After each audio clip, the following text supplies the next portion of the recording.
Assalamualaikum warahmatullahi wabarakatuh. Waalaikumsalam warahmatullahi wabarakatuh. Kami dari kelompok 6 akan mewawancarai mengenai evaluasi kepada Ibu Kokom. Mungkin Ibu Kokom bisa perkenalan diri terlebih dahulu. Oke, sebelumnya perkenalkan teman-teman dari Penindra. Nama saya Bu Kokom Komari Ayati, kalian bisa panggil Bu Kokom. Kebetulan saya di SMA Cata Buana mengajar bidang studi biologi. Sama seperti adik-adiknya mungkin juga jurusannya biologi ya. Sama kita masih satu alken. Oke, terima kasih Bu sebelumnya. Mungkin kami sedikit ingin mewawancarai Ibu mengenai materi evolusi. Karena Ibu juga mengajar di biologi ya Bu ya. Mungkin ada beberapa pertanyaan dari kami yang akan kami tanyakan kepada Ibu. Nanti pertanyaannya akan kami gilir mulai dari Laras. Oke, Bu Kokom sebelumnya maaf mau bertanya, apa yang Ibu ketahui tentang evolusi sih Bu? Oke, menurut pendapat saya, evolusi itu adalah suatu perubahan yang terjadi pada suatu organisme yang mana perubahannya ini bisa terjadi dari suatu generasi ke generasi berikutnya. Itu sih. Untuk pertanyaan selanjutnya, apa yang Ibu ketahui tentang Lamarck, Darwin, dan seleksi alam? Oke, untuk Lamarck dan Darwin, setahu saya ini adalah dua tokoh ilmuwan yang mana mereka punya teori, ya, yang mana mereka pelopor juga dari teori evolusi. Ya, untuk Lamarck dan Darwin, mereka berdua punya teori yang berbeda. Jadi si Lamarck ini punya teori yang mana dia berpendapat bahwa awal mulanya sebelum kita kenal jerapah yang leher panjang sekarang, itu sebelumnya adalah evolusi dari jerapah leher pendek. Jadi kalau Lamarck dia berpendapat bahwa semua awalnya itu leher jerapah pendek semua. Tapi seiring berjalannya waktu, karena daun yang semakin lama semakin tinggi, jadi pohonnya juga semakin tinggi, kan jerapah kita tahu kan makannya daun kan. Nah, daunnya semakin tinggi sehingga si jerapah terus menjulurkan lehernya ke atas, yang mana pada saat dia menjulurkan lehernya ke atas itu terjadi kayak lehernya mulai jadi panjang. Nah, jadi si Lamarck berpendapat bahwa yang tadinya lehernya pendek bisa langsung jadi panjang karena mereka setiap harinya menjulurkan lehernya ke atas untuk mendapatkan makanan. Gitu. Kalau si Darwin dia punya teori yang berbeda dari Lamarck. Kalau Darwin dia berpendapat bahwa ada dua kategori jerapah.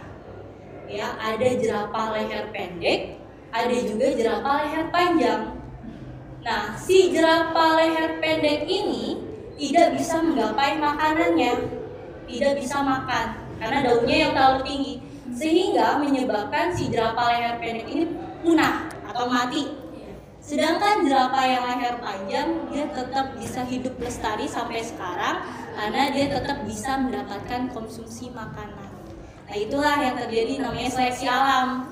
Nah, seleksi alam ini siapa yang bisa bertahan hidup dengan kondisi lingkungannya, dia yang bertahan. Karena si leher jerapah yang panjang dia bisa mengonsumsi makanan, dia yang bertahan hidup. Sedangkan yang leher pendek dia punah karena dia nggak dapat makanan. Itu sih kalau menurut saya. Terima kasih Bu. Oke, pertanyaan selanjutnya, keuntungan apa sih Bu yang kita dapat ketika kita mempelajari teori evolusi? Nah, kalau menurut saya kita tuh bisa dapat memahami yang mana terjadinya evolusi. Terus kita juga bisa mengungkap gen, yang mana kita tahu ya Gen itu kan bisa menyebabkan kelainan genetik, khususnya kelainan genetik pada manusia. Gitu sih. Baik Ibu, selanjutnya. Mungkin saya mau menambahkan Ibu, tapi kalau dari Ibu sendiri, kalau dari seleksi alam yang tadi Ibu bilang tadi, Ibu percaya nggak Bu kalau misalnya adanya seleksi alam tadi yang berdasarkan si jerapah tadi? Kalau menurut teori percaya aja si jerapah yang tadi, tapi kan mereka punya dua pendapat yang berbeda. Kalau lama pendapatnya awalnya pendek semua jadi panjang, kayak istilahnya kalau kita nih, kita mau tinggi kita biasanya berenang. Nah kalau menurut logika kan masuk akal ya kan, karena terus tinggi badannya karena terus digerakkan ya kan, kalau itu masuk akal. Kalau si Darwin dia oke, yang mati dia nggak bisa bertahan karena lingkungannya. Kayak misalnya kemarin kita kenal ada pandemi ya kan, pandemi kita ada seleksi alam tuh di situ di dalamnya. Kenapa ada seleksi alam di dalamnya? Karena di saat pandemi yang kuat, imun tubuhnya kuat, dia bisa bertahan, dia bisa survive melawan istilahnya sakitnya. Tapi yang lemah imun tubuhnya dia bisa meninggal karena ya COVID tadi itu ya. Jadi kepake sih kalau dengan kondisi yang kita terjadi di dunia sekarang ini sebenarnya. Kalau dengan logika sih masih masuk di akal gitu. Baik, izin bertanya, apa yang Ibu ketahui tentang manusia purba? Oke, manusia purba. Kalau manusia purba ini kalau kita kenal manusia di zaman prasejarah ya kan, di mana memang manusia purba ini belum kenal adanya tulisan tuh. Terus juga ya alat-alatnya masih sederhana, yang kita tahu masih zaman batu kayak gitu. Itu sih yang sekilas yang saya tahu. Terima kasih Bu. Selanjutnya, siapakah nenek moyang manusia menurut teori evolusi? Oke. Kalau menurut teori evolusi, khususnya Darwin punya pendapat kalau ternyata nenek moyang manusia itu berasal dari kera. Iya. Kalau Darwin ya teorinya. Selanjutnya, apa Ibu percaya tentang teori evolusi ini? Kalau pendapat saya sendiri, saya yang tadi teori Darwin yang menyatakan bahwa kita manusia berasal dari kera, saya sendiri tidak percaya ya, karena menurut agama yang saya anut sendiri, yaitu agama Islam, kita berasal dari Nabi Adam. Ya, manusia pertama itu Nabi Adam, yang mana penciptanya Allah Subhanahu wa taala. Tidak ada saya ya. Tidak. Terima kasih. Baik, selanjutnya Ibu, kalau apa ya, tadi kan Ibu juga tentang asal usul kita ya dari agama yang menurut Ibu percaya. Kalau saya mau nanya, Ibu tahu tentang adaptasi dan mutasi Ibu? Apakah berkaitan dengan evolusi tersebut? Kalau adaptasi itu sih kemampuan ya, suatu kemampuan makhluk hidup yang mana ini dapat menyesuaikan dirinya dengan kondisi lingkungannya. Tapi kalau yang mutasi ini perubahan dari si materi genetik dari suatu sel, yang mana materi genetiknya ini akan diwariskan ke generasi selanjutnya. Gitu sih. Selanjutnya kan di sini ada pertanyaan Ibu agamanya apa sih Bu? Kan kita tahu Ibu pakai berhijab ya Bu gitu. Tapi Ibu tadi percaya tentang kita kan dari Nabi Adam ya Bu. Nah kalau misalnya berarti kalau kata Ibu berarti tadi si Darwin tadi bohong juga ya Bu? Darwin ini saya belum bisa berani katakan dia bohong atau tidak, karena kan setiap manusia bebas mengeluarkan pendapatnya, ya kan? Yang mana ini si Darwin mengeluarkan pendapatnya dari mungkin idenya dia, dari penelitiannya yang dia lakukan juga dia. Terus yang mana juga kita pun masih terus mempelajarinya dan make si teorinya si Darwin sampai sekarang ini masih terus kita pakai. Jadi menurut Bapak sendiri, apakah ini mendukung dari teori evolusi tersebut? Oke, iya sih hampir sama aja ya. Iya. Ya, sudah apa. Oke, lanjut dari pertanyaan lagi. Menurut Ibu Kokom, apakah yang mendukung dari teori evolusi tersebut? Adakah alasan dari Ibu sendiri? Kalau dari agama saya, ya khususnya di Islam itu tidak mendukung si teori evolusi Darwin, yang mana memang di agama Islam itu dijelaskan ya tadi yang saya bilang bahwa manusia pertama itu udah jelas di dalam Al-Quran pun ada nyata ya, ada kalau Nabi Adam lah manusia pertama yang Allah Subhanahu Wa Taala ciptakan. Jadi bukan kita berasal atau kita berevolusi dari si kerak tadi. Jadi saya tidak mendukung atau tidak mempercayai si diri kita manusia berasal dari kerak gitu. Mungkin tadi Bu Kokom juga udah ngejelasin dari tadi siapa manusia pertama ya Bu ya, yang menurut kepercayaan dari Bu Kokom Nabi Adam ya Bu. Tapi kalau misalnya ada murid Ibu yang lainnya nih Bu, misalnya teori evolusi dari keras segala macam, tapi Ibu tetap menjelaskan kalau dari Nabi Adam tersebut.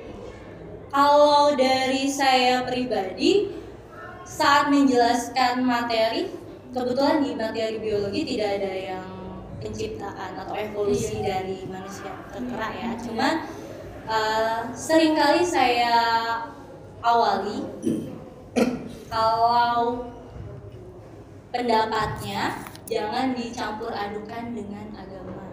Betul. Ya, jangan kita mencampur adukan ilmu, apalagi ilmu ini evolusi dengan keyakinan atau kepercayaan kita, karena memang kalau dicampur adukan bakal bertentangan. Istilahnya baik agama manapun mungkin pasti akan bertentangan, baik muslim maupun non muslim juga pasti akan tidak bisa nyambung istilahnya. Makanya saya sering katakan ke murid tidak kita bisa campur adukan. Itu sih. Terima kasih. Nah, selanjutnya pertanyaan berikutnya ya Bu ya. Tapi ini kayaknya udah dibahas tadi, yaitu apakah teori evolusi bertentangan dengan agama Ibu?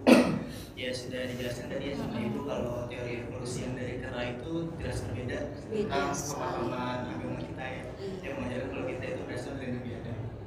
Jadi kita skip ke pertanyaan 12. Apakah teori evolusi ini masih layak untuk diajarkan di sekolah-sekolah dan apa ya masih dipakai ilmunya itu? Kalau dari saya pribadi, sebenarnya sudah tidak layak untuk diajarkan di sekolah, yaitu karena sangat bertentangan dengan keyakinan, baik keyakinan agama manapun mungkin ya, sangat bertentangan. Sebenarnya ya sudah tidak layak, cuma masih terus ada lah, masih terus kita pakai. Jadi mau nggak mau ya udah kita ajarkan tetap. Iya, kita tetap ajarkan gitu. Untuk pertanyaan berikutnya, apa yang Ibu ketahui tentang Zionisme,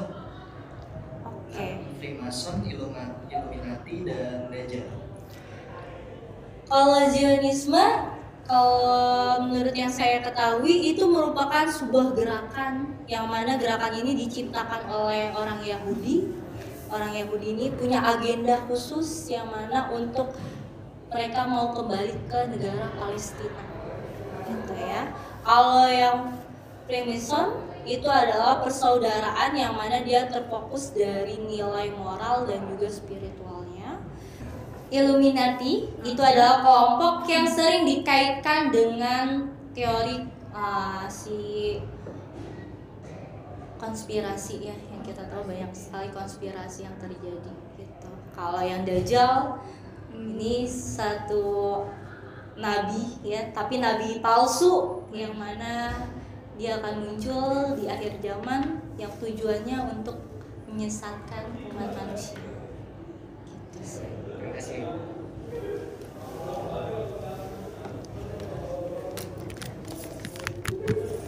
Jadi untuk pertanyaan selanjutnya, kenapa teori evolusi, khususnya evolusi manusia itu masih diajarkan di sekolah? Oke, menurut saya hal ini masih diajarkan karena memang kurikulum dari Kemendikbudnya ini sendiri masih ada tuh, masih masukin materi tersebut. Jadi mau nggak mau gurunya mengajarkan karena Kemendikbudnya masih masukin materi ini ke kurikulum sekolah gitu. Pertanyaan selanjutnya, menurut Ibu, boleh nggak kita menjelaskan suatu ilmu tetapi ilmu itu bertentangan dengan agama? Oke, menurut saya sebenarnya tidak boleh kita menjelaskan tapi bertentangan dengan agama. Istilahnya kita menyampaikan ilmu yang salah.